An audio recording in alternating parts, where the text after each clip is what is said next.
The group decides to expel one of its members. The leader, with a firm expression, declares that they can no longer continue with him and banishes him from the team. The young man is caught by surprise and reacts in shock at the sudden decision. Rouse tries to understand why he was expelled, but the group members verbally attack him. They accuse him of failing the mission and place full blame on him. They say he is a defective healer, and that if he had been more competent, the mission would have been completed easily. Rouse remembers the failed mission, where the group failed due to carelessness and exhaustion, since they had been having fun late into the night. During the fight, Severia was poisoned, and he couldn't heal her in time because he only knows basic healing magic. Feeling useless, Rouse accepts the fault and apologizes, blaming himself for being a limited healer. Rouse accepts his removal from the group, admitting his weakness. His former teammates celebrate with relief and even demand that he leave his equipment behind as an annoyance fee. Without complaining, he hands everything over and leaves alone, leaving the past behind. Rouse goes to the Adventurers Guild trying to start over. Holding a sign, he looks for a new group but is ignored by other adventurers, who don't even take him seriously. Rouse realizes that no one wants to team up with him because he is known as a defective healer. Alone and without resources, he regrets leaving his equipment behind. While thinking about how to save money, he notices a board with nearby hunting areas that could earn some money. Rouse considers the hunting options available but knows that open fields yield little, and the labyrinths are dangerous to go alone. While deciding, he hears other adventurers talking about him behind his back, reinforcing his bad reputation. Amid all this, a little girl catches his attention. Surprising Rouse, an enthusiastic girl approaches and asks to join his group. He is confused, thinking she doesn't know about his reputation as a weak healer. Still, she seems determined and curious about what kind of person he is. The girl introduces herself as Narcena and says she is serious about forming a group with Rouse. She reveals she is a martial artist and extends her hand with a sincere smile. Surprised and still suspicious, Rouse timidly accepts the gesture. Rouse introduces himself with a shy smile, still calling himself a defective healer. Narcena responds kindly, and they shake hands. While he feels like he has finally found someone who accepts him, she thinks excitedly that they have finally met. Rouse leads Narcena along a hidden path to a deeper area of the labyrinth. She is impressed by his knowledge, and he credits it all to his former mentors. As they move forward, other adventurers watch them with surprise, not understanding why Narcena is with someone like him. Narcena asks if she could manage alone at that depth in the labyrinth and offers to show her strength by fighting a monster alone. She prepares excitedly, telling Rouse to watch closely. An enemy appears before her, ready to fight. Narcena easily defeats another enemy, marking her 5th victory. Excited, she celebrates with a victory gesture and says she will collect the magical stone from the monster. Rouse, surprised by her skill, offers to carry the orc's body. Rouse thinks about the adventurer's skills, split between constant strength increases and fast attacks. Narcena is talented in both types, which makes him feel inferior. Even so, she smiles enthusiastically, promising to protect him. Rouse, now more confident, believes he can explore deeper layers alongside her. Rouse and Narcena talk about exploring the more dangerous floors, but realize they still need more members with specific skills, like trap scouts. Rouse tries to be useful by saying he can take on other roles, but is surprised by a monster suddenly appearing, shocking Narcena. While talking to Narcena, Rouse is caught off guard by a giant monster that hits him violently. Even injured, he stays conscious and grabs his weapon, ready to react to the threat. After defeating the monster, Rouse tries to impress Narcena by saying that besides being a healer, he also knows how to fight hand-to-hand. He sees this as a chance to show his worth. However, she responds bluntly, saying the way he said it wasn't very nice. Embarrassed, Rouse admits he got carried away. Rouse and Narcena descend to a deeper floor of the labyrinth, but are immediately surrounded by powerful monsters like ogres and liches. Surprised by such strong enemies right at the entrance, they realize the danger and decide to flee, but the situation looks desperate. Narcena assesses the situation and realizes retreat would be dangerous since the lich could pursue them and cause a tragedy. Despite the tension, Rouse remains calm and says that if it's just against those monsters, everything will be resolved quickly. With a determined look, Rouse says he will distract the enemies so Narcena has a chance to defeat the lich. Though surprised, she listens carefully. Without hesitation, he charges the attack, determined to protect his new companion. Rouse faces a group of ogres head-on without showing fear. He notices that, unlike last time, they have no weapons, and that now he can predict their attacks. Confident, he dodges and begins fighting them with strategy and agility. Rouse is surprised when a stronger ogre appears, but soon realizes that the monsters in that area aren't as dangerous as he thought.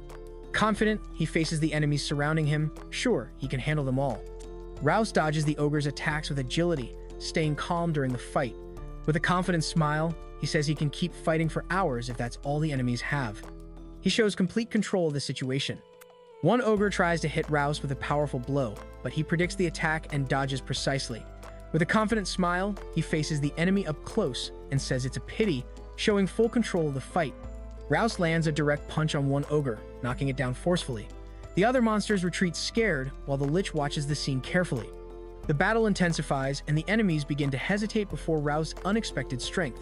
Rouse launches a direct attack on the lich, opening a gap in the enemy's defense. Taking advantage of the moment, he shouts to Narcina that now it's up to her to finish the fight. Determined, he fully trusts his companion. Answering Rouse's call, Narcina charges with full force and lands a direct hit on the lich's chest, releasing all her energy. With a shout of determination, she delivers the decisive attack, ending the battle with a devastating impact. After the victory, Narcina comments that the way Rouse provoked the monsters helped distract them, which was part of the strategy. She also says that even though he only fought defensively, the effort was worth it. Excited, she suggests that with what they earned, maybe they can buy a big house, while Rouse reacts surprised and somewhat awkward. After winning in the Labyrinth, Rouse and Narcina return to the city talking casually. He appreciates the peaceful moment, feeling at ease. Narcina says she will sell the collected materials, and he agrees with a smile. Rouse takes the items to sell at the guild but is met with disdain by Almist, the receptionist, who accuses him of depending on others. Still, she evaluates the materials and recognizes that the magical stones from the lower floors are good quality. Even after proving his worth, Rouse is humiliated again by Almist, who calls him useless and says he only knows how to rely on others. People around look at him with contempt, and he lowers his head, feeling ashamed of being belittled in front of Narcina. Narcina gets angry at how Almist treats Rouse and confronts her, saying it's clear she doesn't trust him. Determined, she decides not to sell anything there anymore and says they will negotiate the materials somewhere else, leaving Rouse surprised by her attitude. Rouse prepares to leave with Narcina, but Almist tries to stop them, saying selling the items elsewhere would be troublesome. She insists she only wanted to help Narcina not be tricked by someone like him. Narcina faces her firmly, making it clear she won't accept that kind of judgment. Firmly, Narcina declares she won't sell anything in a place that humiliates members of her team. She turns her back determinedly, ignoring Almist's request to wait. Rouse follows her, while Almist stays behind, frustrated by the rejection. Outside, Narcina apologizes to Rouse for deciding alone to sell the materials somewhere else. She fears she acted selfishly, but he reassures her immediately, saying he doesn't mind. Her attitude clearly touched him. Rouse sincerely thanks Narcina for defending him, moved by her action. He emphasizes that they can count on each other because now they are a team. Narcina, excited, responds with a smile, saying he can always trust her. Rouse smiles and asks Narcina to keep taking care of him from now on. She answers enthusiastically, saying he can always count on her too. The two firmly establish their partnership as teammates. After a day full of battles and emotions, Narcina arrives home exhausted. She throws herself on the bed, yawning and thinking about how tired she is, but with a slight smile, showing that despite the fatigue, she is happy with everything she experienced. While resting, Narcina remembers Rouse's smile and how he fought with courage.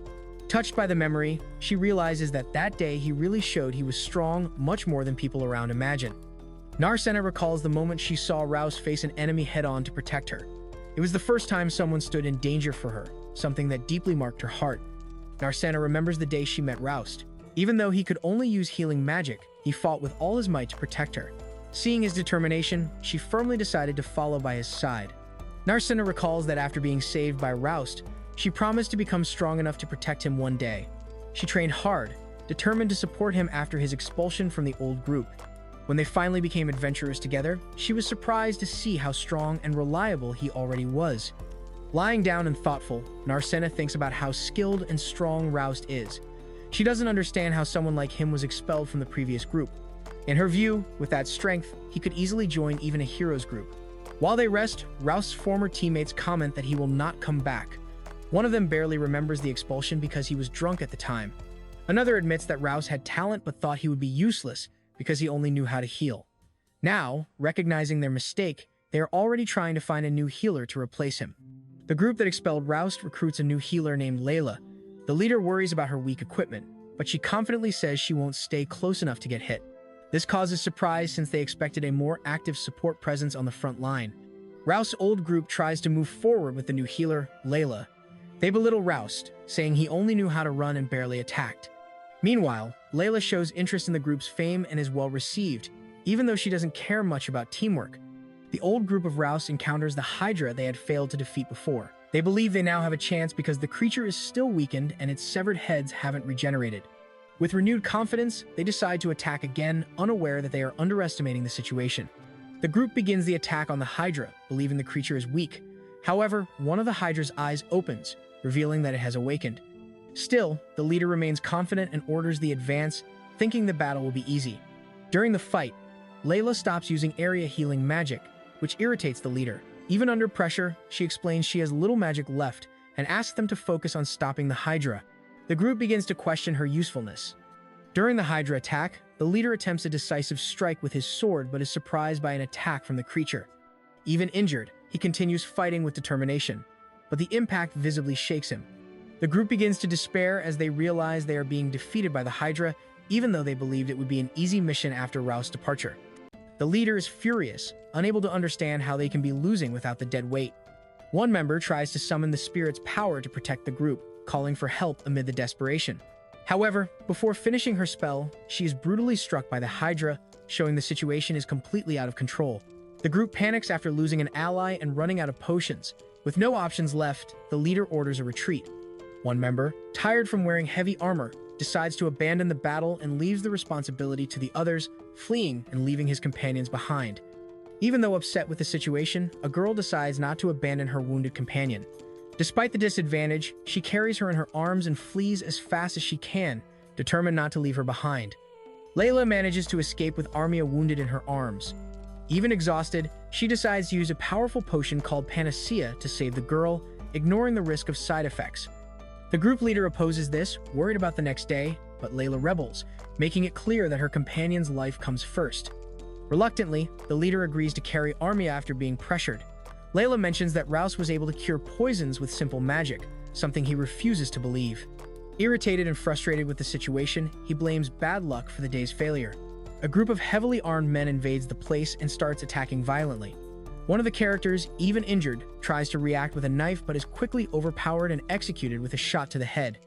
The situation is desperate and bloody, and the invaders show no mercy, killing everyone in their way. Confused by everything, the girl decides to care for the other's wound, realizing she needed treatment. Seeing her unconscious, she feels guilty and full of regret, apologizing sadly. The pain on the wounded girl's face reveals deep remorse, while the other admits she made a terrible mistake she cannot undo. While caring for the unconscious boy, the girl thinks about what she heard about him accused of theft and fleeing. However, after seeing how he treated others and faced the poison alone, she begins to doubt those accusations. Confused and intrigued, she wonders who he really is. In the city market, a woman thanks them for all the support received and hands over a sack full of supplies as a token of gratitude. Despite surprise at the generosity, the group accepts and also pays for the purchases they made. The boy receives many supplies as thanks, and though reluctant, ends up accepting. A child calls him to play, and the woman suggests he take her to his house, since she always wants to see him when they visit the village. He, a bit awkward, agrees. Sheila jokes that she will be the wife and the boy the husband, causing the adults to laugh. Later, he reflects on how his life has changed. Before, he was always looked down on as an adventurer, but now he feels welcome thanks to Narsana's help, who opened this new path for him.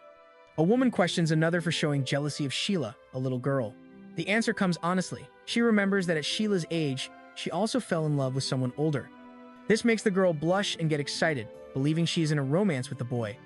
To make things worse, the local shopkeeper lady has already started spreading rumors that the two are a couple, creating even more confusion. The girl feels embarrassed when the lady suggests she is in love with the boy.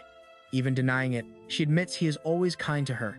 Meanwhile, the children play happily under the open sky, ending the scene lightly. As the day ends, everyone in the village is happy and satisfied. The boy comments on how quickly time passed, and the villagers praise his popularity. He thanks them with a smile, but still curious, asks about what they were talking about earlier. When asked what they were talking about, the girl panics and tries to disguise it by saying it was just silly talk. The boy starts laughing at her reaction, which makes her even more irritated. Embarrassed, she crosses her arms and says she won't talk to him anymore. The boy laughs, trying to apologize, but soon becomes thoughtful. Watching the girl's back, he remembers someone else from the past and quietly comments that she reminds him of that girl. The boy remembers that it all started because of a girl who inspired him to become stronger. Recognized for his talent with healing magic, he was recommended to train at a special academy. Coming from a group of orphans left behind by adventurers who died in labyrinths, he sees this opportunity as a once-in-a-lifetime chance. During a dispute at the institution, the boy is accused of being useless because he can't use healing magic properly. Even trying to defend himself, he ends up expelled. From that moment, he is forced to manage on his own, without support or guidance.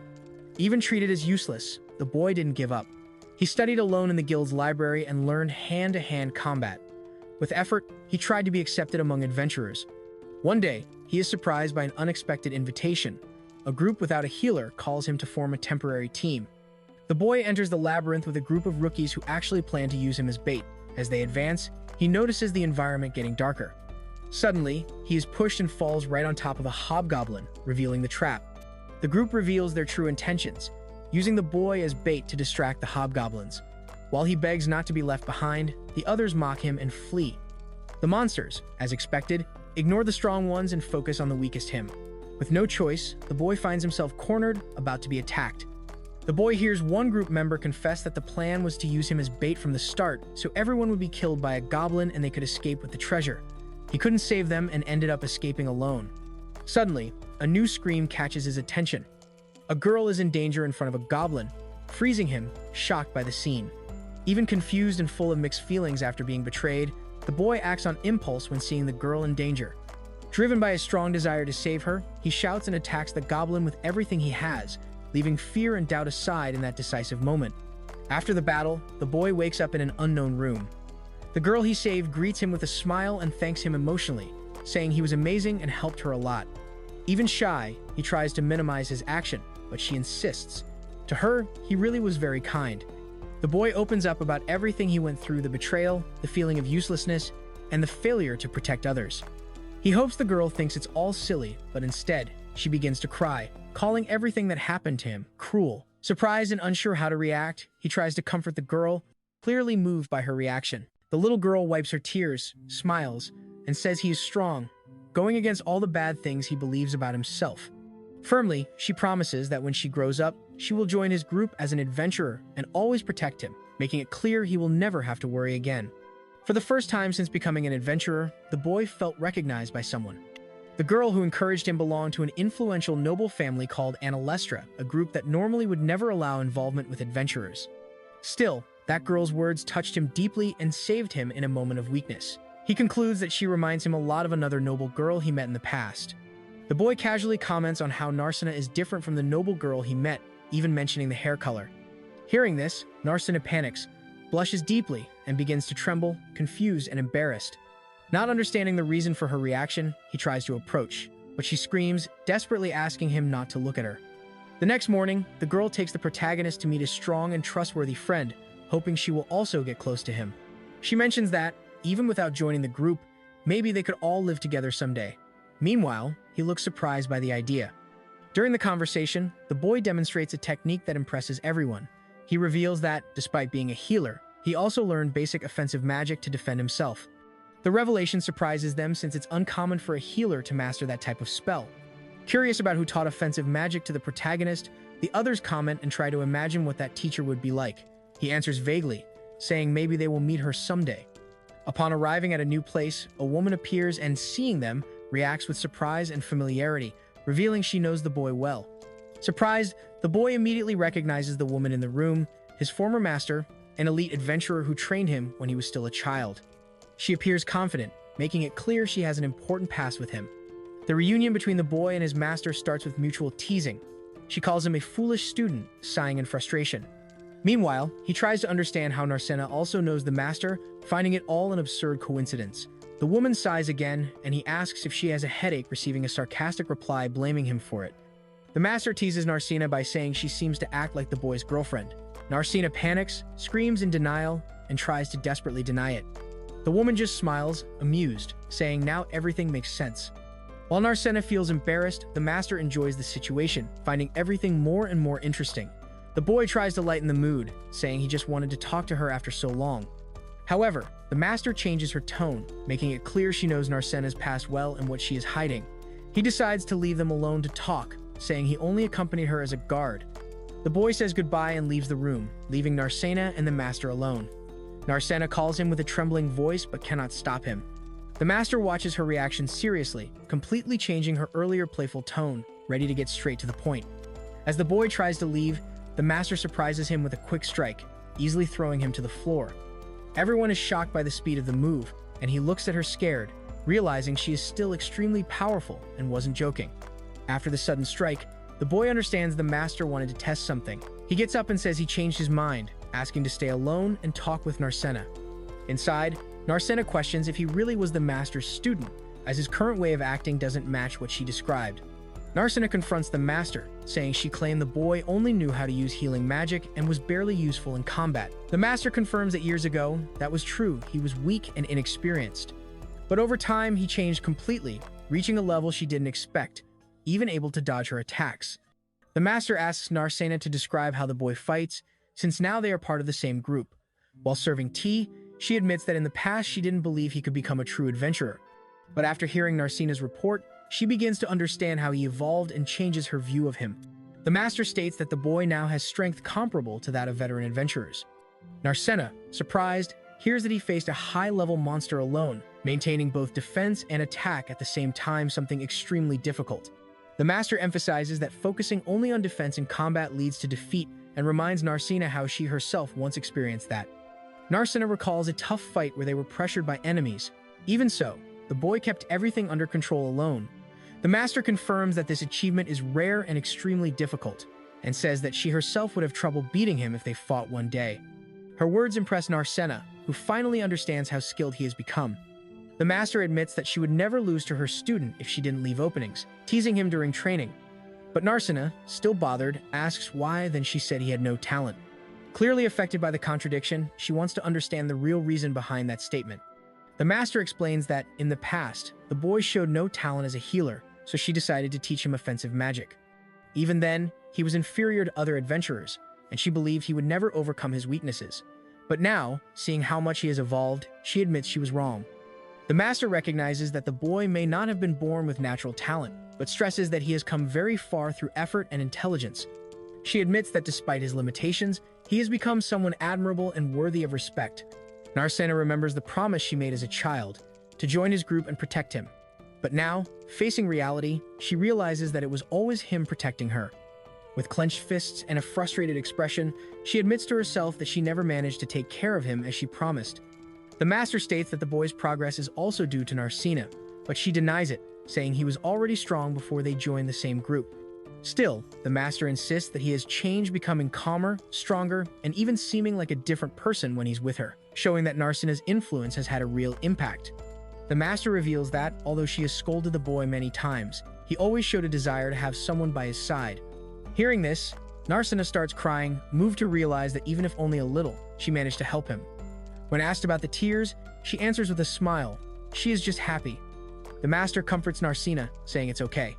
She acknowledges that the girl carried the weight of the Anilectra family name and still moved forward. The kind words and caring gesture are enough to lift Narcena's spirits, who responds with a relieved and sincere smile. The master comforts Narcena, saying it's okay. She acknowledges that the girl carried the weight of the Anilectra family name and still moved forward. The kind words and caring gesture are enough to lift Narcena's spirits, who responds with a relieved and sincere smile. The boy watches Narcena smiling and starts connecting the dots. He remembers the girl who was the first to accept him when no one else did, someone from the Anilectra family. As memories return, he wonders if Narcena and that girl from the past are actually the same person.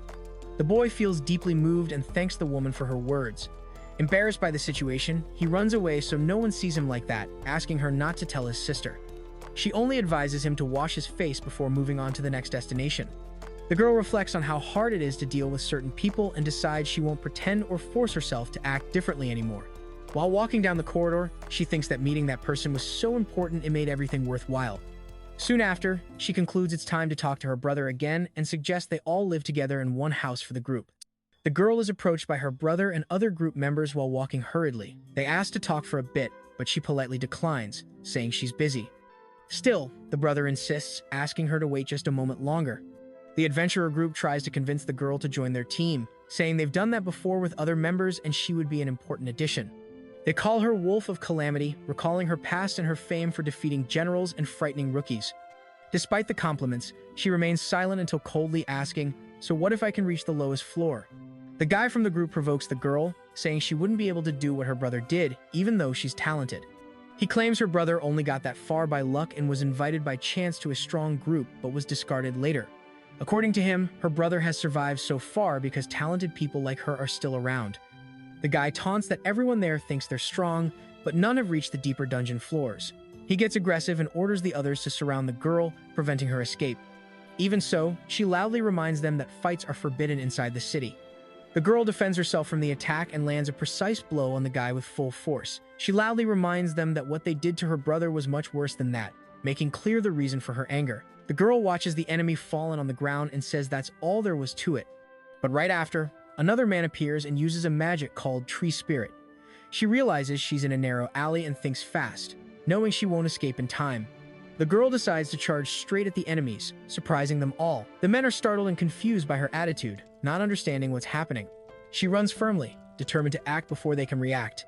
The girl rushes at the enemies with full speed while one of the men tries to draw his sword to respond. Without hesitation, she jumps against the wall and dodges along the side of the alley, using the tight space to escape quickly. The scene ends with her looking back, leaving the escape open for the next chapter. The scene shows the girl tied up, trying to free herself while asking to be released. In front of her, the man watches with a sarcastic smile, saying that situation suits her well, making clear the tone of provocation. The girl, irritated, tries to break free and calls the enemy an idiot for underestimating the healer. She says the only good thing about him is his face. The man mocks the situation, saying he didn't expect her to fall for the tricks of someone so defective. He reveals he heard rumors that she defended this healer and planned to capture him after confirming the story, and now he knows it was true. The men argue among themselves, saying they will do whatever they want with the girl until they decide when to sell her as a slave. One of them comments that when she disappears, the healer will finally understand his place in the world. Another says he can't wait to see his reaction when he finds out, while the girl listens silently, scared. The girl slaps the enemy's face and faces the group with a confident smile. Even being insulted and questioned about her plans, she is not intimidated and firmly states, they will never be able to defeat her brother. The man, furious at the girl's words, attacks her and hits her with a punch. He yells that her brother is nothing but trash, showing all the hatred and contempt he feels for him. The girl, even hurt, holds her expression firmly. At the moment the girl is in danger, her brother suddenly appears and lands a violent blow on the enemy, throwing him to the ground. He says he's late, apologizes to Narcena, and calmly faces the situation. The girl thanks him with a smile for saving her, saying she is very happy. The brother starts untying her, and while doing so, thinks to himself that he was about to hug her. In the end, they hug tenderly, showing relief at the reunion. While the brother hugs the girl, one of the enemies gets up furious, trying to attack again. He advances with a knife, but is quickly knocked down with a direct and merciless blow. The brother remains calm and finishes the fight with a precise attack, calling the enemy miserable. When the enemy tries to attack again, the girl's brother stops him without hesitation. He grabs him and throws him hard to the ground, saying he won't allow that. The blow is brutal and ends any chance of the opponent reacting. The group watches the man defeated on the ground, surprised he lost so easily. The girl's brother says that if they hadn't gotten involved, he wouldn't have done anything. But now, he says everyone there is equally guilty, making it clear he won't forgive anyone for the situation.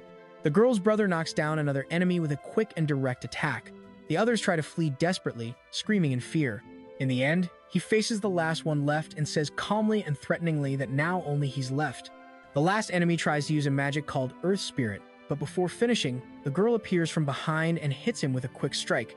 She tells him not to forget her and ends the fight. Then, she breathes relieved, realizing it's finally over. The girl feels embarrassed and says she didn't expect to find those enemies there, but she's happy to have been helped. While she speaks, her brother thinks to himself that she could have handled it alone, considering her skills. Deep down, he feels ashamed for having been so nervous and worried in that situation. The enemies try to heal their fallen companion using healing magic, but realize the spell doesn't work. Desperate, they repeat the spell several times without success. The girl's brother starts laughing strangely, leaving everyone confused. One enemy realizes the reason and shouts scared. They use too much healing magic at once, causing a side effect called overlapping healing, which prevents any recovery. One enemy yells angrily, saying the healer must be useless and not someone capable of doing so much. The girl's brother, impatient, silences him with a quick, sharp blow, saying he was making too much noise. Then he calmly comments that everything that happened will clearly be seen as a crime. A guild officer arrives and says everything seems like a private fight between two adventurer groups. He says both are responsible, but since it was self-defense, he won't punish the girl's group. However, he makes it clear they will have to leave the Wolf of Calamity case in the guild's hands. One of the men suspects favoritism because of Narsena's connection with a high-level adventurer named Ralma. The group talks about the situation, and one of the men says they need to report everything to an important person who just arrived in the city. The girl's brother comments critically that if the Adventurers Guild did their job properly, they wouldn't need to get so involved. As he prepares to leave, he is interrupted by a request to wait. The guild employee says he will hear the case details later at the guild itself. Meanwhile, the girl laughs, relieved, and leans on her brother. When everything seems resolved, one of the fallen men suddenly gets up and asks them to wait a minute, with a serious and determined look. The girl's brother approaches the defeated enemy and warns him, looking into his eyes, that if they try to mess with Narsena again, he won't be so generous next time. Even smiling, he makes it clear he won't give a second chance. The enemy, completely shaken, starts screaming desperately, not understanding how someone considered weak could be so strong. He claims to be much more talented and refuses to accept losing. Other group members also complain, saying they were the team closest to challenging the lower dungeon floors and question why he was able to do it first. The girl explodes with anger and asks why no one recognizes her brother's effort. She yells that he suffered and worked hard to get where he is. The enemy tries to reply, saying it should be his merit, but the girl insists the problem is that they ignore her brother's whole past, pretending he didn't do anything to earn that strength. The people around start mocking the defeated adventurers, calling them pathetic and laughing at the situation. Some comment that they used to admire that group but now feel ashamed of them. The girl, seeing the scene, feels a mix of sadness and anger, holding back tears while the frustrated shouts echo in the background. A mysterious woman appears and, without hesitation, knocks one of the men down with a quick blow, telling him to shut up. She watches the scene with a calm smile, thinking to herself that the group known as Wolves of Calamity has come to an end. The scene shifts to a woman calmly drinking tea, thinking that Narsena will be fine. Meanwhile, outside, Narsena cries in her brother's arms, who smiles and asks her to stop crying so much, assuring her that everything is fine now. Narsena's brother strokes her head, making the girl calmer and smiling. While they both calm down, the woman watching from afar comments to herself that she can't believe how strong Rouse suddenly became. Even surprised, she admits she can't avoid this kind of unexpected growth. Rouse and Narsena continue happily, without regret over what happened. Rouse says he doesn't feel sorry for the Wolves of Calamity since they caused the situation. Meanwhile, the woman watches everything from afar and decides she will no longer ignore the crimes of the adventurers in that city. She says she will start investigating everything thoroughly and then stands up, ready to get back to work. The woman decides to leave the city's security in someone else's hands, since Ronaldo's apprentice should arrive soon.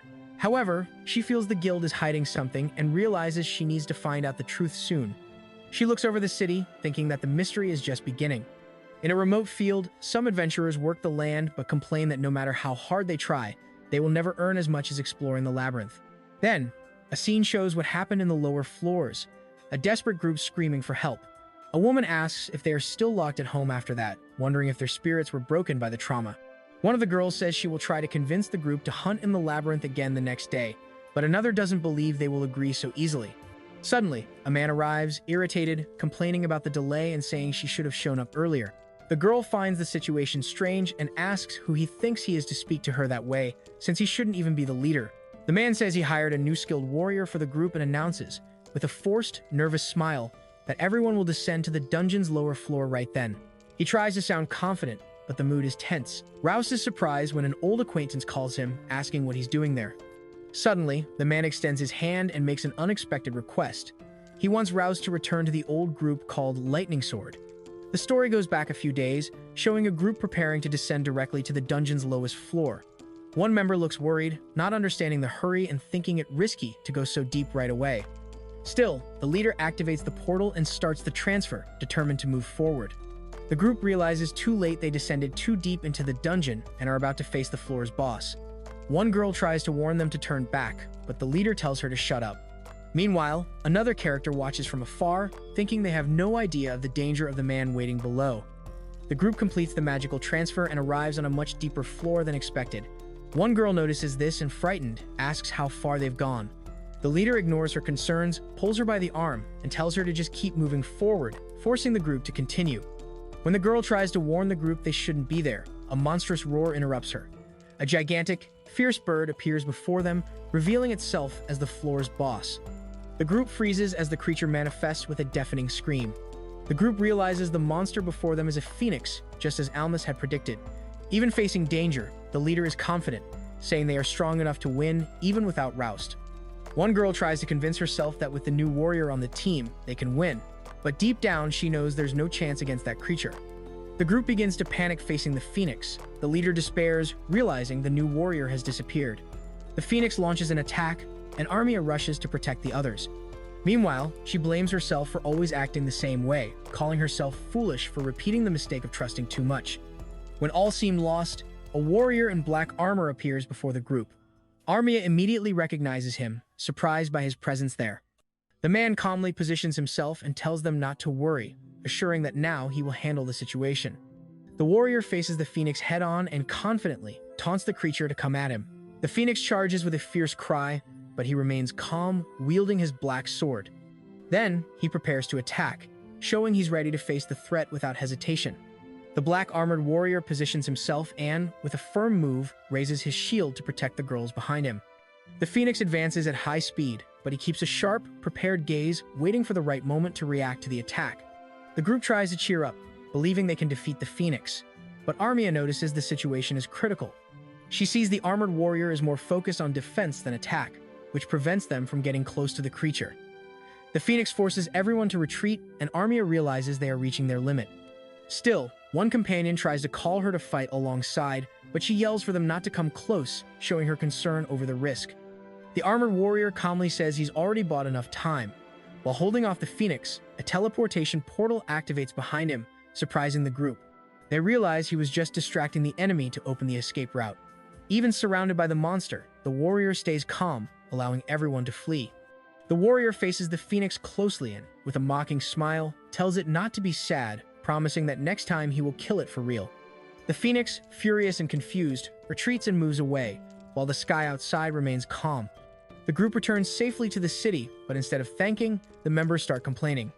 They say the armored warrior violated the contract, and now they won't get paid since they had the chance to defeat the dungeon boss. The warrior, cold and direct, replies that they did nothing and calls them a disgrace. The leader, irritated, lunges at him with a punch, shouting furiously.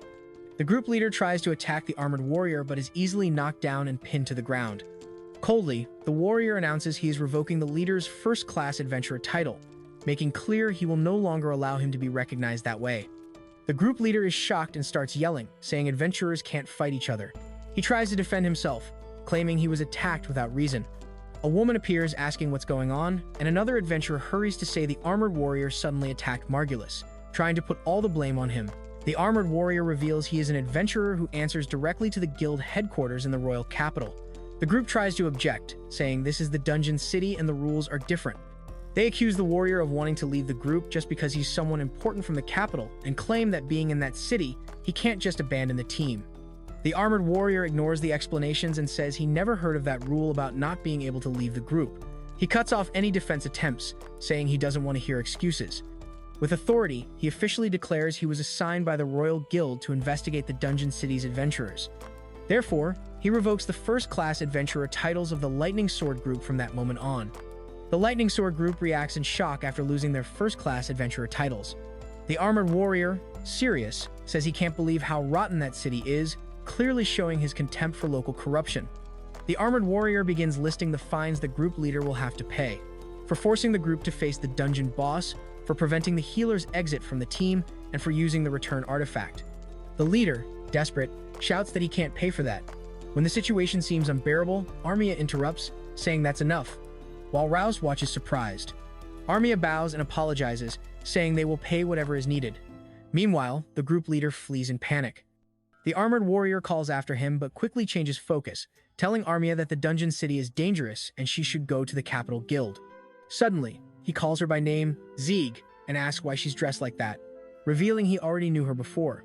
Armia gets nervous when the warrior calls her Zieg and tries to cover by saying her name is Sieg. The warrior continues, questioning if the magical sword she carries doesn't belong to Master Ronaldo, implying she stole it. Desperate, Armia denies and explains the sword was a gift from the master himself, asking them to confirm directly with him. The warrior looks seriously at Armia and says she should tell him something. He reveals he planned to return to the capital as soon as he finished this mission, but confesses he regrets not having helped her when he had the chance in the past. The warrior admits he looked down on the group that tried to attack her before, but confesses he still didn't realize the danger his friend was in. Armia, remorseful, apologizes. Soon after, she asks a favor. She wants him to become her teammate. The warrior answers directly, telling her to ask for anything, without hesitation. The warrior is confused, thinking Armia's request is just to join her group, even though he says he would do anything for her.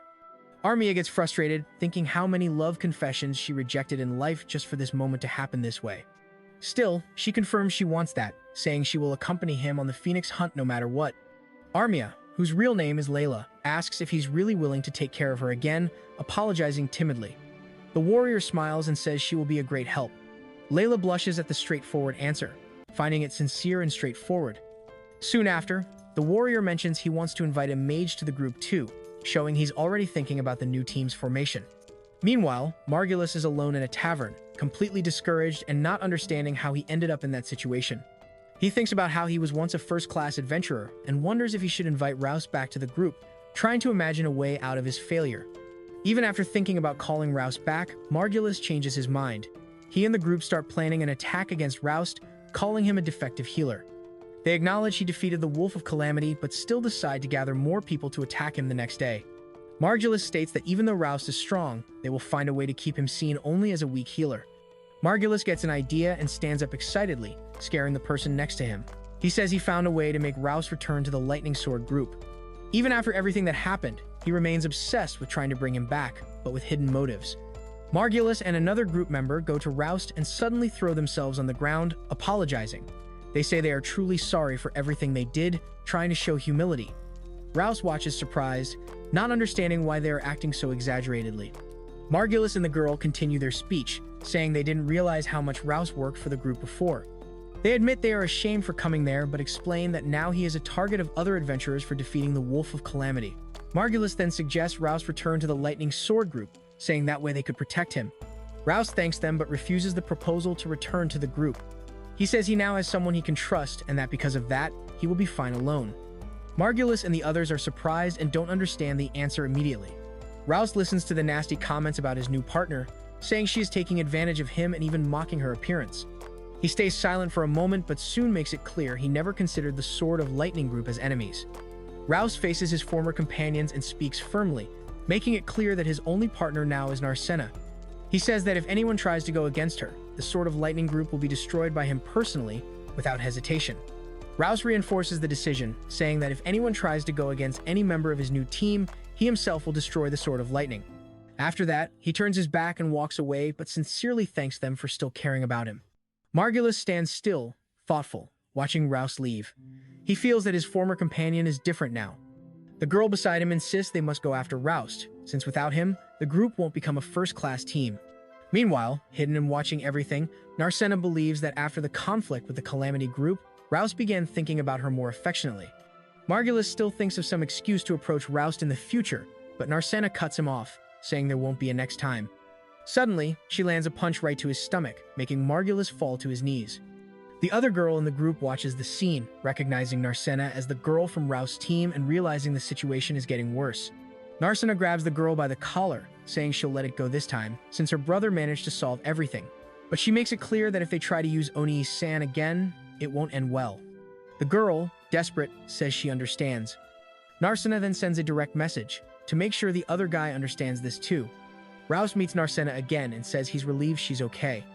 Narcena comments that she was approached by the Sword of Lightning group at the guild but tries to hide the situation, quickly changing the subject and calling him to head to the field. Rouse notices she's hiding something but decides to go along anyway. Rouse and Narcena meet other adventurers at the place and realize they are the ones Margulis mentioned. Without wasting time, they decide to move to the open field while the other group watches and comments on them. The group finds themselves cornered in an open field by a hostile party. Their enemies laugh and mock them, revealing that they intentionally lured them there to avoid guild interference. With no backup possible, the attackers prepare to strike, confident and amused by how easily their trap worked.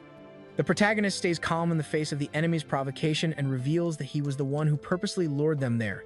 He states that it is his group who will end them all, making it clear he planned everything. With a determined look, he declares that he wants his enemies to lose in a humiliating way. Provoked, the adversaries launch their attack. The protagonist understands the enemy's strategy, which tries to neutralize his knife throws by closing in. However, Narcina steps in, showing that she is also dangerous in close combat. With quick and powerful blows, she easily knocks down the opponents, and the protagonist watches confidently, believing she can handle the situation alone. During the fight, the protagonist and Narcina demonstrate impressive skills, surprising the enemies. He remembers that he was always despised by the guild, but believes that by winning this fight, things can change. While the enemies are confused by the duo's strength, the protagonist smiles with confidence.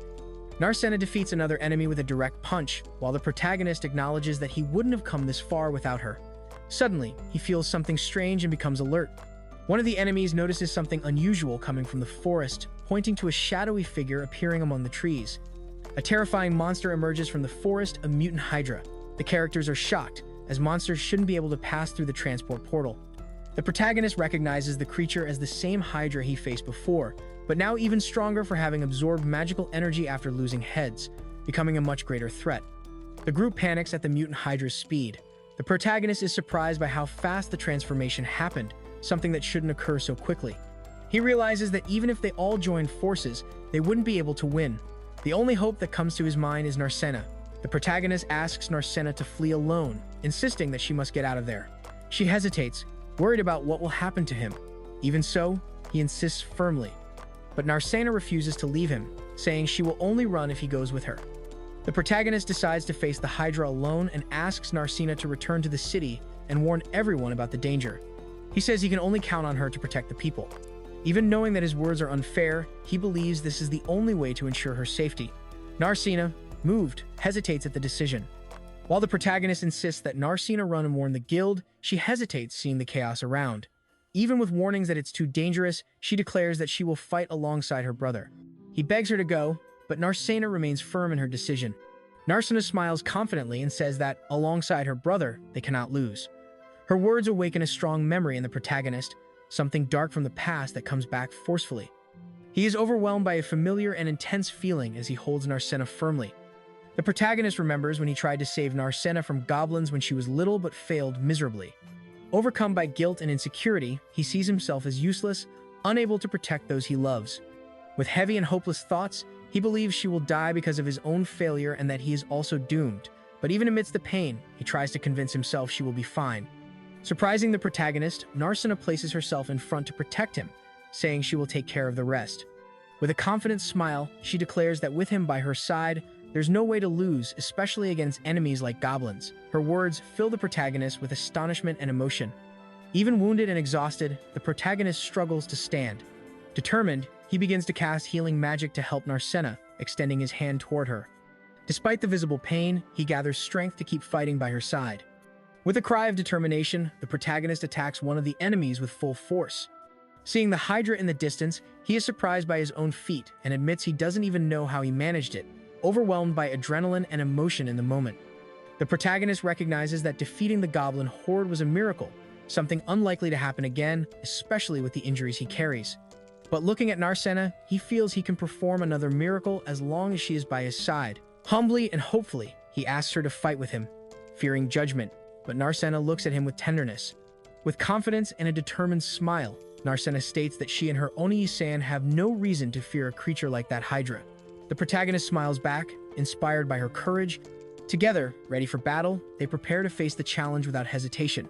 Facing the Hydra, the protagonist admits he no longer considers himself stronger than it. However, he faces the creature firmly, signaling that won't stop him from fighting. His determination grows, ready to face the monster despite the power difference. The protagonist declares with conviction that, alongside Narcina, they will not be defeated. The two take their positions, ready to fight, showing unity and courage in front of the Hydra, which roars threateningly in response.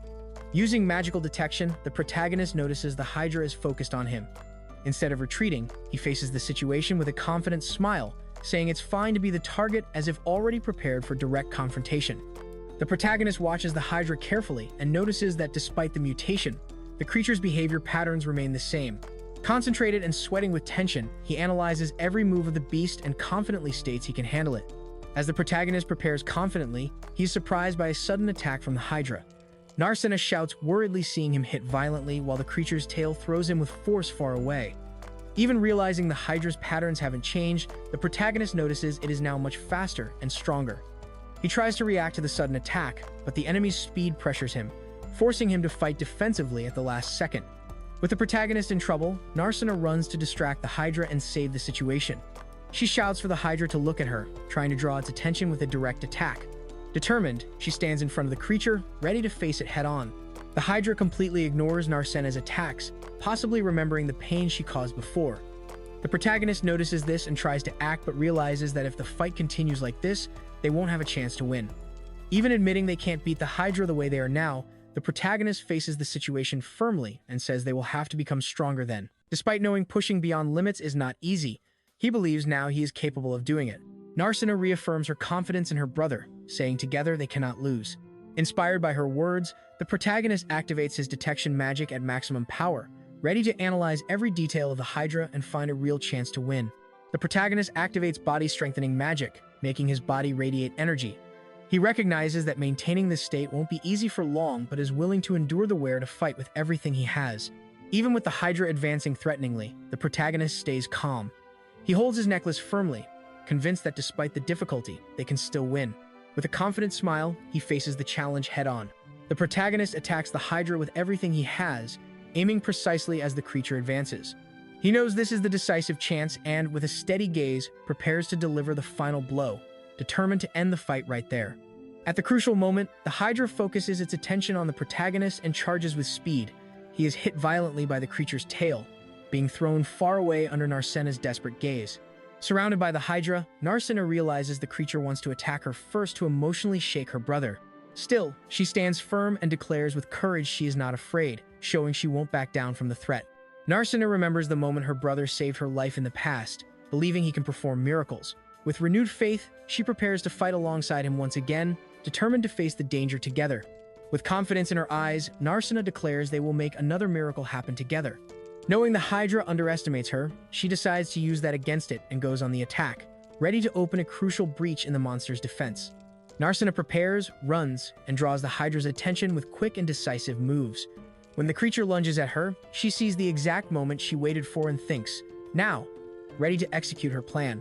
With a cry of determination, Narsena lands a direct and powerful punch on the Hydra's head, creating the precise impact she expected. Seeing the creature retreat, she smiles, relieved her plan worked. After the precise hit, the Hydra finally recognizes Narsena as a real threat.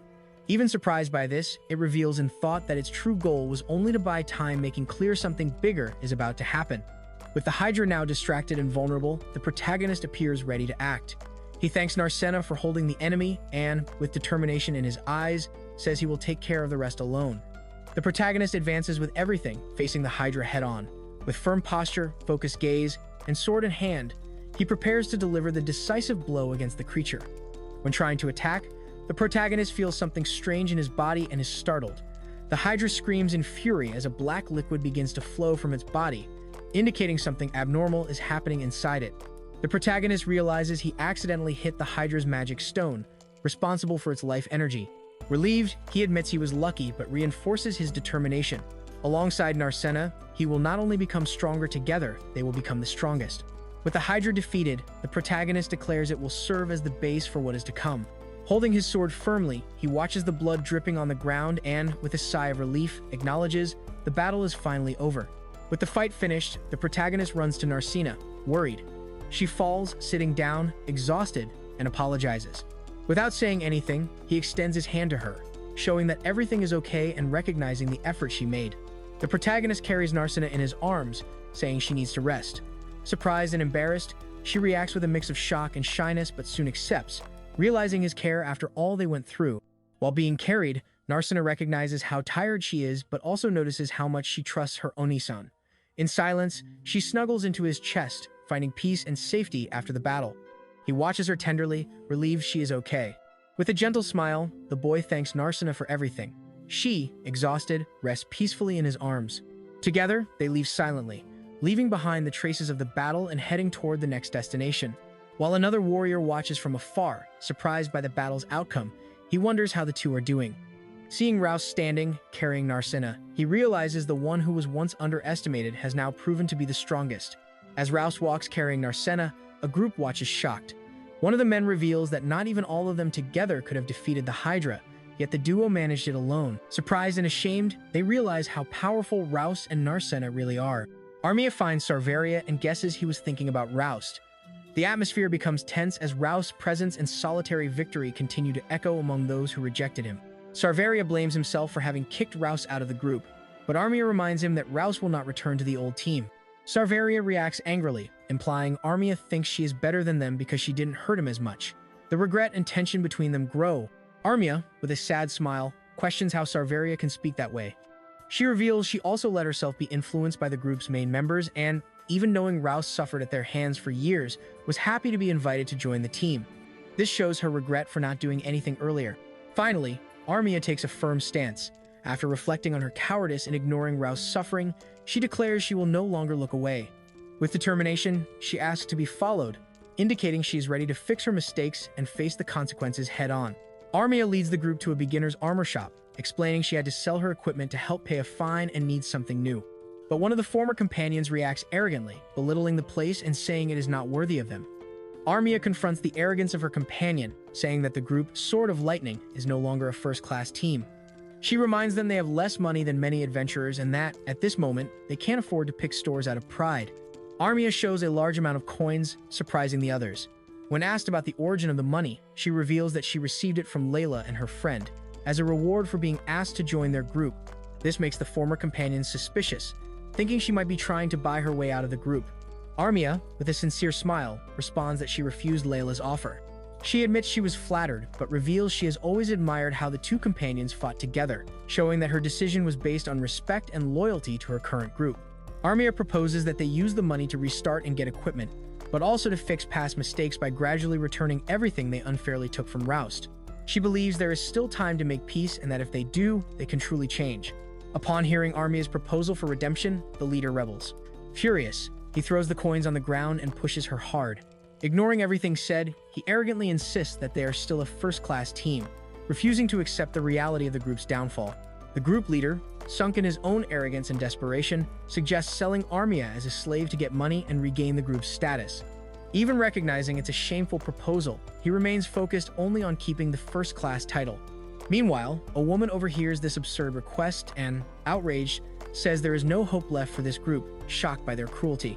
Armia gets a new chance and, excited, says she will try to work with the leader and Sarveria again. Layla allows it, but soon after, frustrated and tired of the situation, decides to leave the group. Zeke tries to understand what's going on, and Layla leaves abruptly. Meanwhile, Armia seems to have fainted, which causes even more confusion among the members. Layla confronts the woman in the group, accusing her and Zeke of being the only ones acting that way. Sarveria says it's already too late and that if they had listened to Armia, they could have slowly regained their position. Instead, they lost the chance out of pride and stubbornness. Layla decides to take Zeke and his companion to the royal capital for an attempted kidnapping. Sarveria warns that if handed over, they will end up as slaves for life. Even so, she comments that, because of their strength, they would probably be accepted easily. Shortly after, a conversation between Layla and another character begins. One of the members questions if they will really let Armia join the group. Layla admits she made mistakes and is not the smartest, but says she is changing for the better. She also highlights the loyalty Armia showed, believing this is enough reason to let her be part of the group. Layla says Armia probably carries deep emotional scars and is suffering, so she needs support. She states that, at least for her, Armia stopped being just a stranger.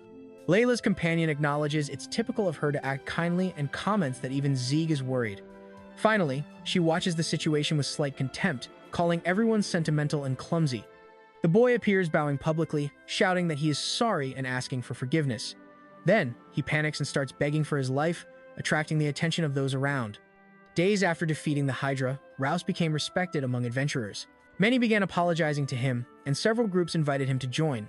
While walking through the city, he reflects on how this recognition was something he always wanted.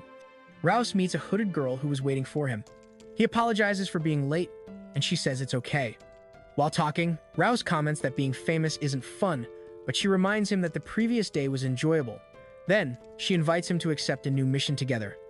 Roust and his companion are warmly welcomed by the city, being praised as strong adventurers. The residents organize a festival in their honor and offer food and gifts with gratitude. Meanwhile, Roust looks at the place with a strong feeling. Roust and his companion comment happily that they managed to protect the area. Motivated, he decides to accept a new mission immediately. Upon arriving to make the request, he is recognized as the famous Rouse-san. Rouse meets Nancy, an enthusiastic attendant who soon shows interest in getting close to him.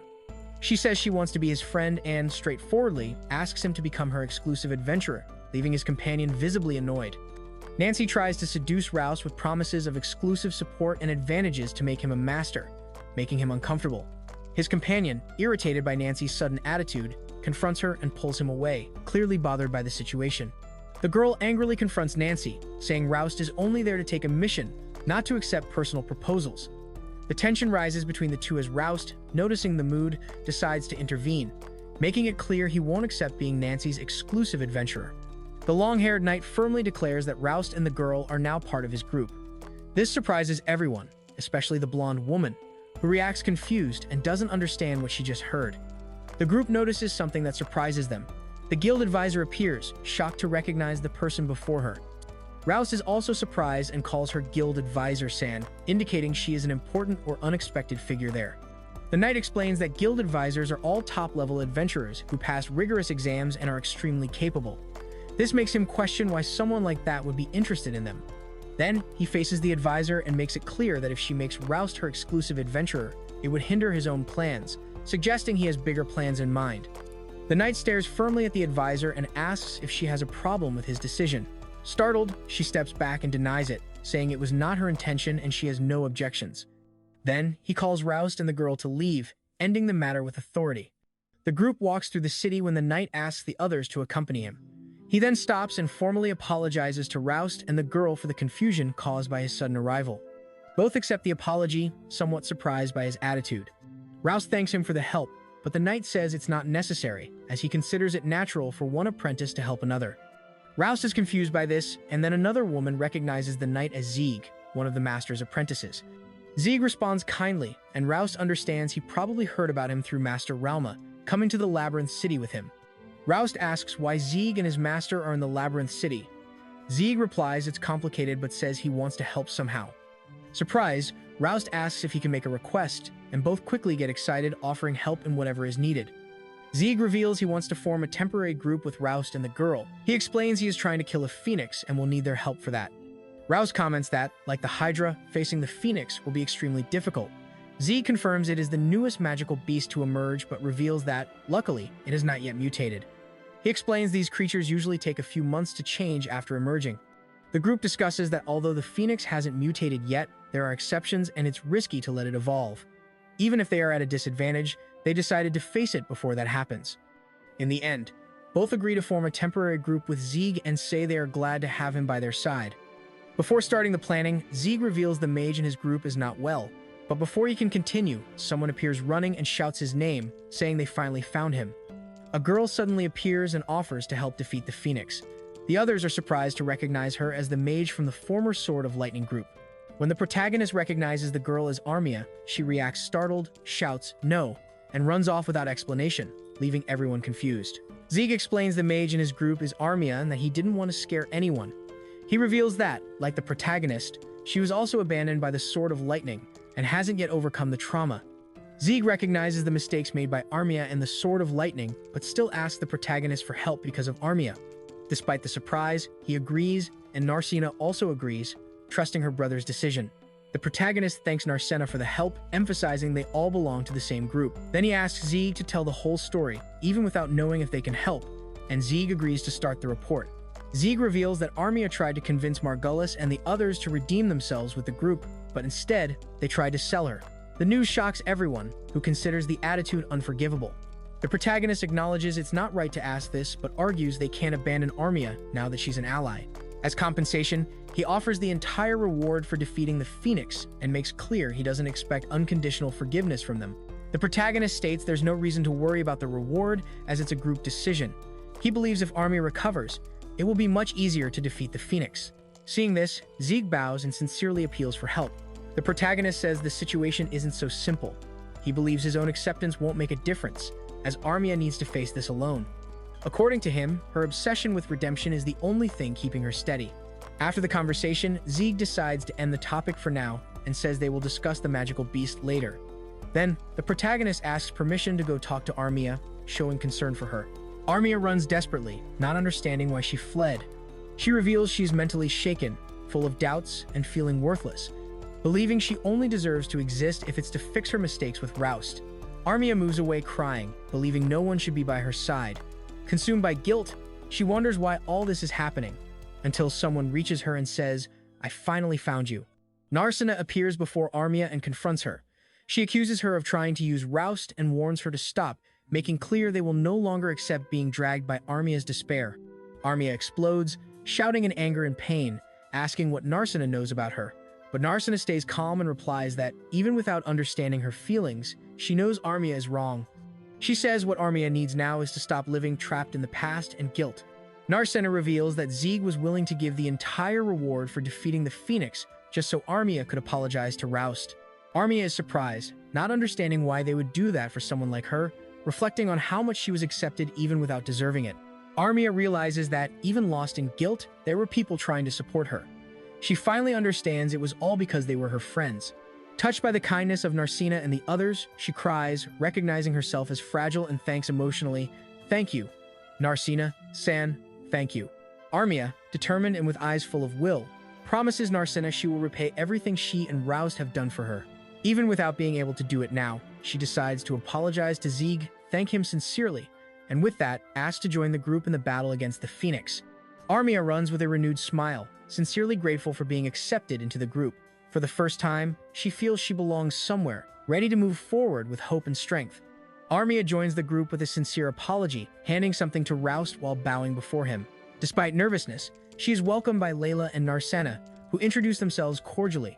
Now, the group is complete, ready to move forward. Armia gives Roust the little money she has as an apology, promising to make it up later. Roust accepts with a smile, ending the resentment. Then, Armia thanks Narcina for her words of support, and the group finally gathers around the table, ready to proceed with their next mission.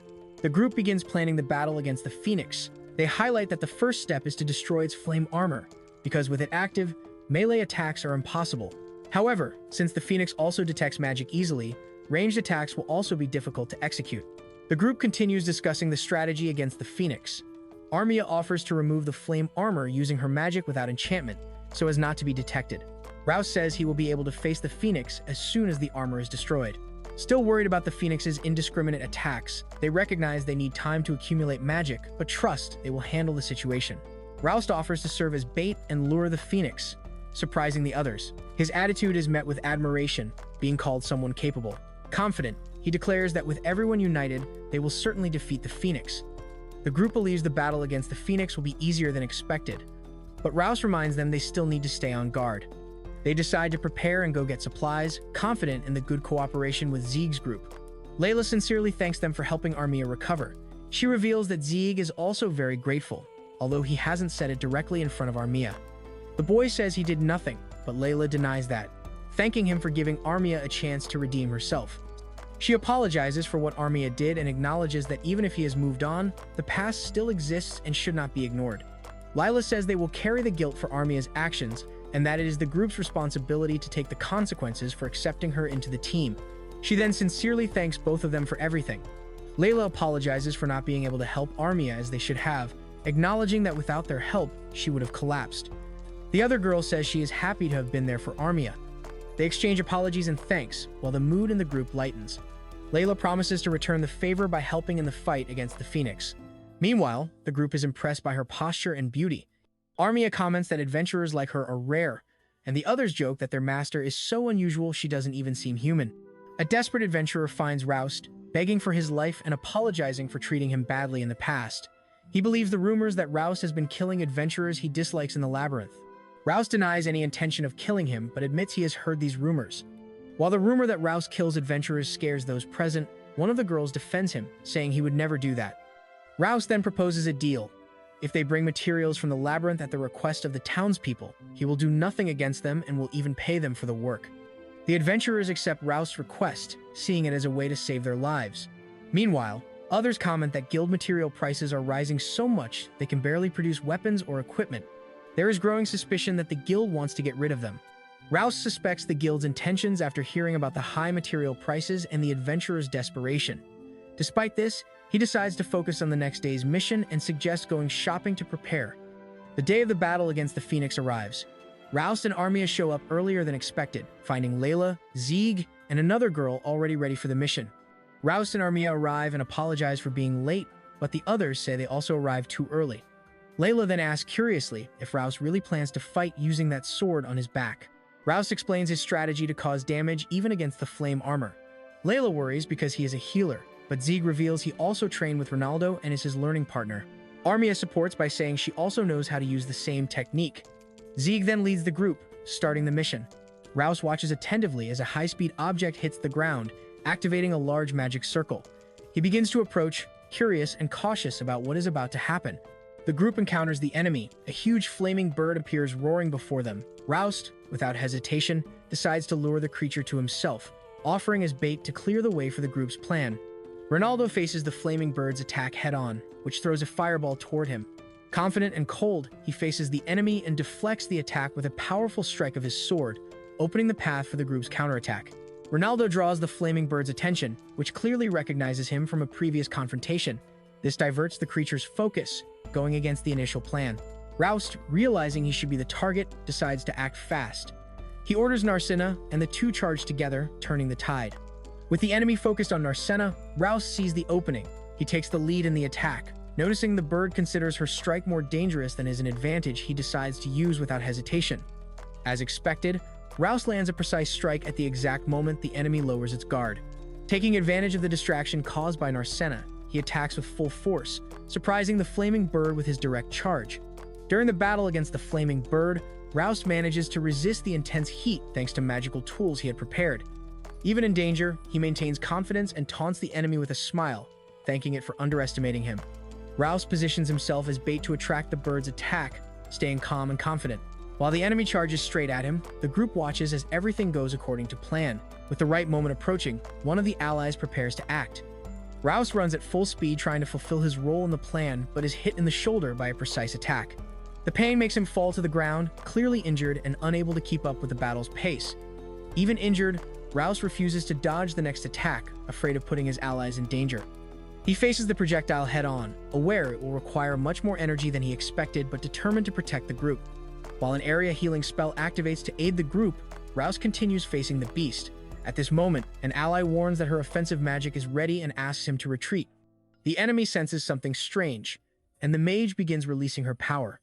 The mage finishes preparing her magic, and a powerful projectile is launched toward the enemy. The allies coordinate the attack precisely, forcing the monster to retreat. The creature reacts with surprise at the counterattack, and the group begins to gain the advantage in the fight. The offensive continues with magical support as the group advances. The enemy tries to counterattack, but the girl excitedly observes the decisive moment.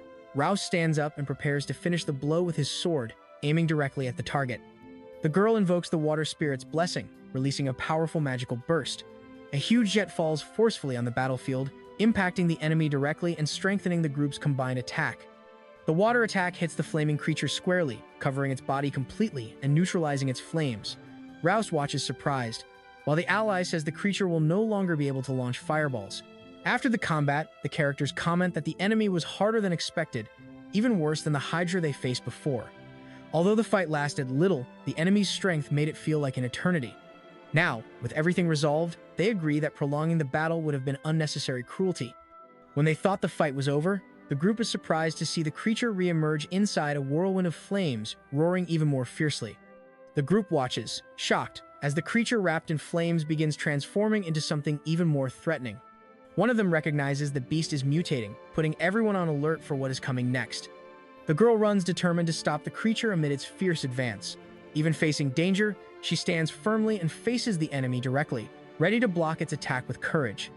The girl tries to resist the attack, but the creature advances even stronger. The boy realizes the danger and runs to help, launching himself at the beast with determination. Even with the enraged enemy, he does not hesitate to face it head-on. The boy realizes that Narcina's attack only delayed the creature's mutation a little. He watches the phoenix transform once more and understands that if it recovers its flame armor, they will no longer have a chance to face it. The situation, which seemed under control, quickly becomes desperate. The group watches the creature as it continues strengthening itself. The boy realizes the accumulated damage may have had some effect, but still was not enough. Determined, he feels he needs to be the one to end it. Even exhausted, he wishes he had strength to use his special skill once more and finish the fight. Even aware that using body strengthen can be risky, the boy does not hesitate. He gathers all his determination and decides to activate the power once more. With no alternatives, he tells himself there is no choice, it's now or never. The boy activates body strengthen at full power and is surprised to notice his body has suffered no damage. This fills him with confidence. Determined, he goes on the attack, believing he now has a real chance to win. The boy, with his body strengthened, charges fully and lands a direct blow against the monster. He hits squarely, putting all his strength into the attack to try to end the fight once and for all. The boy's blow hits the enemy hard, but it falls to its knees soon after, exhausted and panting. Even so, the monster is still standing, resisting the attack, making clear the fight is not over yet. While watching the battle's end, the knight recalls that his master had said Rouse had no talent and was destined to be just an average adventurer. Despite this, he recognizes that his master always had a good eye for hidden talents, having discovered many over the years. Even having been considered talentless by his master, Rouse proved his worth. As he recovers, he apologizes for the time he spent resting and says he is fine. Asked about his preparation, he reveals he has been training for quite a while, surprising the others. While Rouse enjoys himself with his companions, one of the knights recognizes his potential, believing he will become even stronger. At the same time, it is confirmed that the Phoenix really tried to transform, becoming more powerful even after being almost defeated.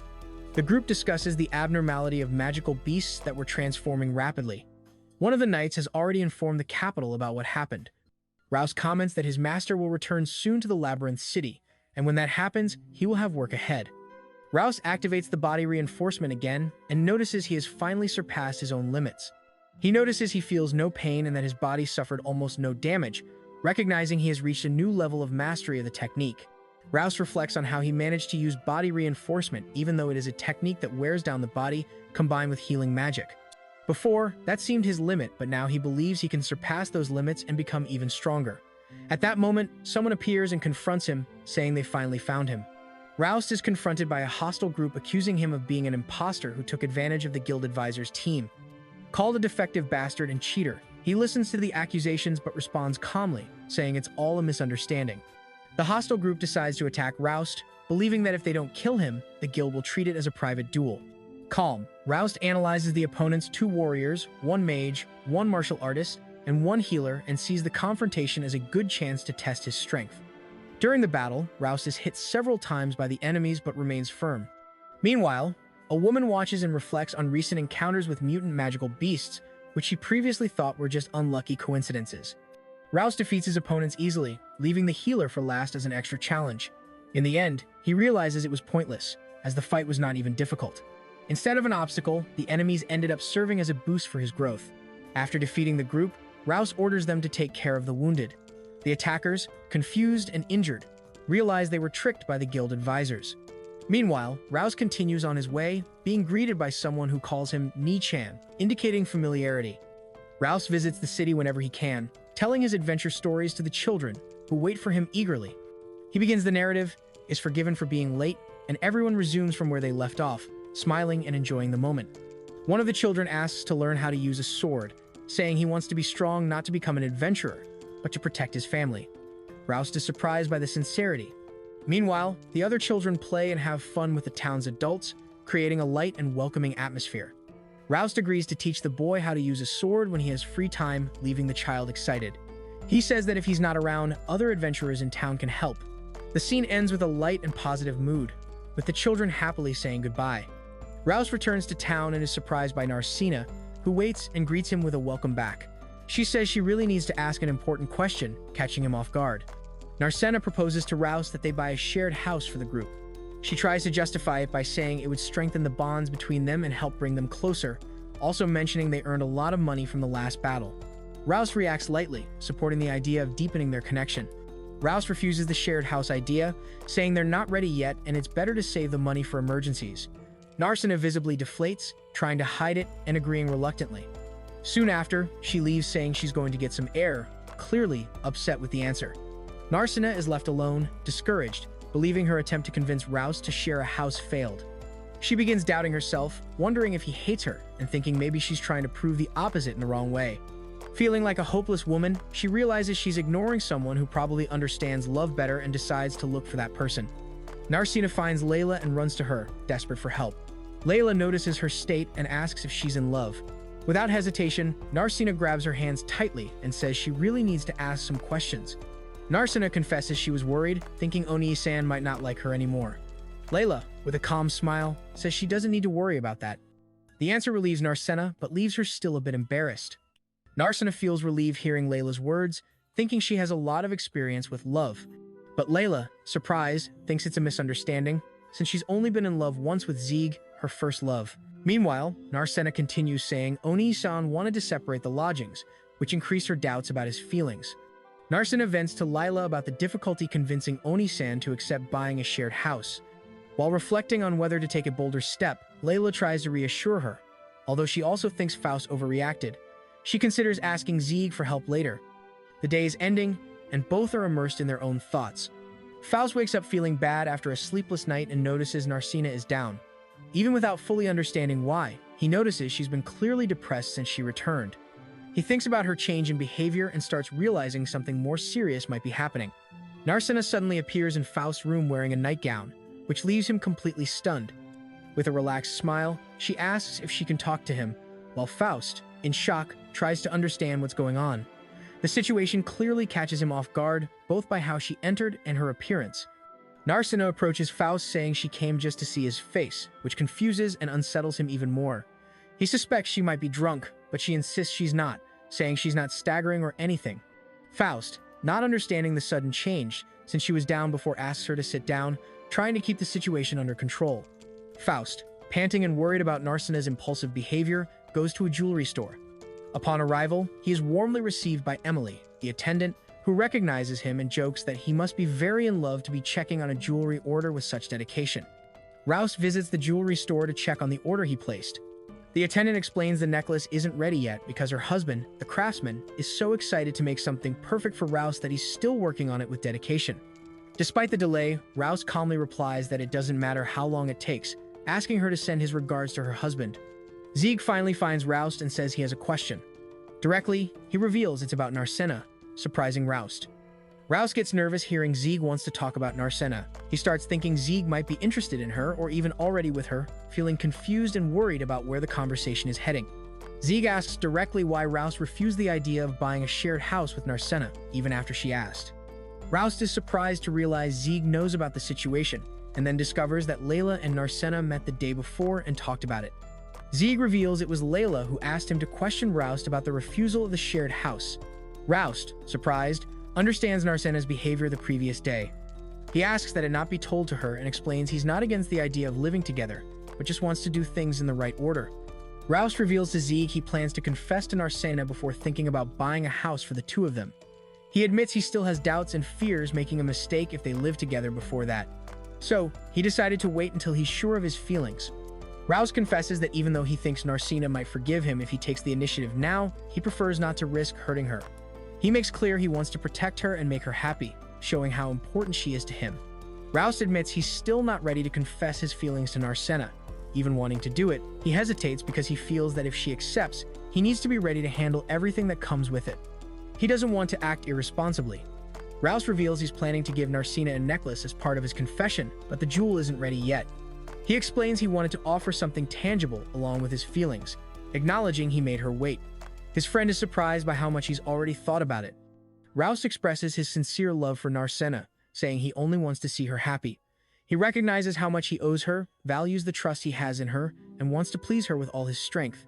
To him, Narcina is the most important person, the only one he truly trusts, and for that reason, he loves her more than anyone else.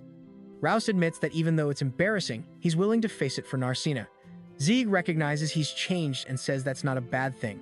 Still, Rouse fears it could all be in vain depending on what Narcina feels, showing insecurity despite his strong feelings. Zieg encourages Rouse, saying he'll be fine. Rouse thanks him for the support and receives a good luck before standing up determined. Feeling lighter, he decides to take advantage of the good moment to get even stronger. Rouse, returning excited, notices a group gathered in a strange mood.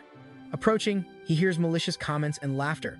Some mock someone, mentioning they feel sorry for her, which leaves Rouse confused and shocked. Noticing the looks and whispers, his face fills with anguish. Something clearly happened, and it seems to involve Narcina. Rouse finds an official notice, saying he and his group are banned from entering the Labyrinth for unjustified use of violence. Shocked, he tries to understand what's happening. Soon after, a group approaches mocking him, calling him a defective healer, and making clear it was all a setup. Rouse begins to realize he was unjustly accused and publicly humiliated. Rouse discovers he was the victim of a setup by the guild members themselves. They admit they reported him because he refused to be the guild's exclusive adventurer. Outraged by the corruption in the system, Rouse realizes everything is rotten and leaves angrily, making clear he won't accept being manipulated. Rouse confronts Hanzam, claiming the punishment applied to him is unfair since others provoked first. Even so, Hanzam coldly ignores him, only saying resistance would only make things worse. Hanzam's expression and sarcastic apology make clear he's on the side of the guilty and acts cynically, reinforcing the feeling of injustice and manipulation against Roust. Hanzam intimidates Roust, making clear any attempt to defend himself will be treated as unnecessary resistance. He humiliates him, saying his rotten brain doesn't understand the situation and threatens that if he's not satisfied, he can go straight to the royal capital. Roust holds himself together, but the tension and injustice are evident in the scene. Roust apologizes before everyone, feeling guilty for causing the current situation. He believes that by getting involved in the fight, he put the group in trouble. Now they can't enter the Labyrinth anymore, and thus won't get the materials the city needs. His expression of frustration and regret is clear. Roust blames himself for the situation, but others interrupt, saying it's not his fault. They reassure him, saying he did a lot for everyone and no one has the right to complain. Moved seeing the support from Narcena and the others, Roust begins to calm down and realize he's not alone. Despite the ban, the group remains united and tries to find solutions together.